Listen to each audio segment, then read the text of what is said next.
কাতার বিশ্বকাপের সেই দৃশ্যটা মনে আছে? ইনজুরির কারণে লাউতারো মার্টিনেজ যখন ফর্ম খুঁজছিলেন, ঠিক তখনই দৃশ্যপটে আগমন ঘটে দ্য স্পাইডার হুইলিয়ান আলভারেজের। তার গতি আর প্রেসিং এ দুর্দান্ত এক বিশ্বকাপ কাটায় আর্জেন্টিনা। কিন্তু সময় বদলেছে, লাউতারো এখন ইন্টার মিলানের রাজা, আর আলভারাজও ইউরোপের অন্যতম সেরা স্ট্রাইকার।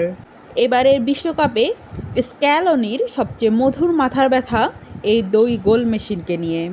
তারা কি পারবে এইবারে বিশ্বকাপ মাতাতে?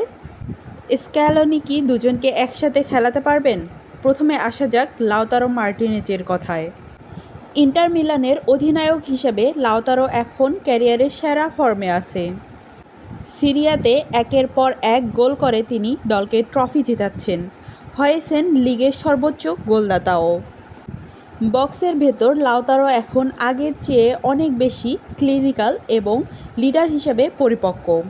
অন্যদিকে হুইলিয়ান আলভারেজ ম্যানচেস্টার সিটির অধ্যায় শেষ করে নতুন চ্যালেঞ্জ নিতে তিনি এখন অ্যাথলেটিকো মাদ্রিদে। যেখানেই খেলুন না কেন, আলভারেজের পারফরমেন্স গ্রাফ সবসময় ঊর্ধ্বমুখী।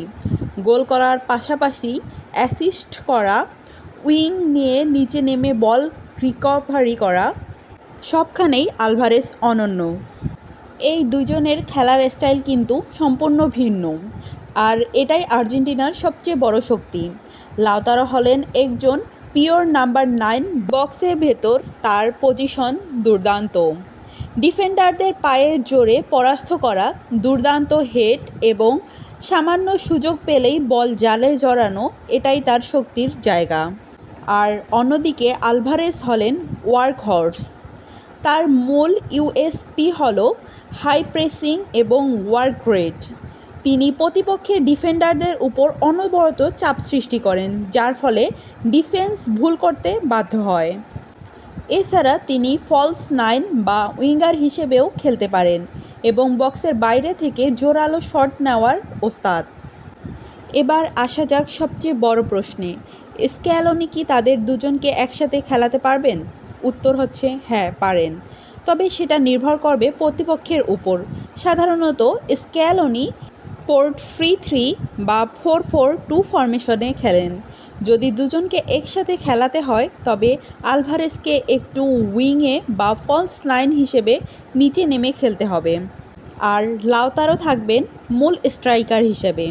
এর মাঝে লিওনেল মেসি খেলবেন ফ্রি রোলে।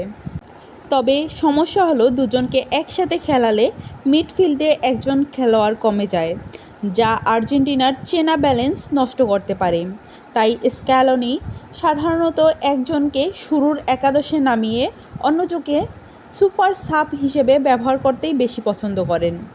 যদি আমরা গত এক বছরের পরিসংখ্যান বা স্ট্যাটাসের দিকে তাকাই, তাহলে বুঝবেন কেন এরা দুজনেই ইউরোপ কাঁপাচ্ছে। ইন্টার মিলানের জার্নিতে লাউতারো মার্টিনেজ গত এক বছরে সব প্রতিযোগিতা মিলিয়ে গোল করেছেন 25-এর অধিক এবং সতীর্থদের দিয়ে করিয়েছেন আরও গোটা 5 অ্যাসিস্ট। ইতালিয়ান লিগে গোল করাটাকে তিনি যেন এক প্রকার নিয়মে পরিণত করেছে। অন্যদিকে আলভারেজ অ্যাথলেটিকো মাদ্রিদের হয়ে নতুন লিগে মানিয়ে নিয়েও দেখিয়েছেন তার চেনা ধার। গত এক বছরে ক্লাবের হয়ে তিনি প্রায় গোটা 15 গোল করার পাশাপাশি প্লেমেকিং এ অবদান রেখে স্প্যানিশ ফুটবলে করিয়েছেন প্রায় গোটা 10 অ্যাসিস্ট। অর্থাৎ লাউতারো যেখানে পিওর গোল স্কোরার হিসেবে বক্সে খুঁজে মেজাজে ছিলেন, আলভারেজ সেখানে গোল করার পাশাপাশি অ্যাসিস্টের দিক থেকেও ছিলেন সমান কার্যকর। লাউতারোর আগুনে ফর্ম এবং আলভারেজের ক্লান্তিহীন ফুটবল, দুজনেই এই কম্বিনেশনে প্রতিপক্ষ ডিফেন্সের জন্য এক আতঙ্কের নাম। কাতার বিশ্বকাপে অধরা গোলগুলো এবার লাউতারো পুষিয়ে নিতে চাইবেন, আর আলভারেজ চাইবেন নিজের স্পাইডার জাল আরও একবার বিশ্বমঞ্চে বিছিয়ে দিতে। আপনার কি মনে হয় স্ক্যালোনি কাকে ফার্স্ট চয়েস স্ট্রাইকার হিসেবে খেলানো উচিত? লাউতারো নাকি আলভারেজ, নাকি দুজনকেই একসাথে? আপনার মতামত কমেন্টে জানাতে ভুলবেন না, এবং এমন আরও নিত্য নতুন ভিডিও দেখতে আমাদের চ্যানেলটিকে সাবস্ক্রাইব করুন। ধন্যবাদ সবাইকে।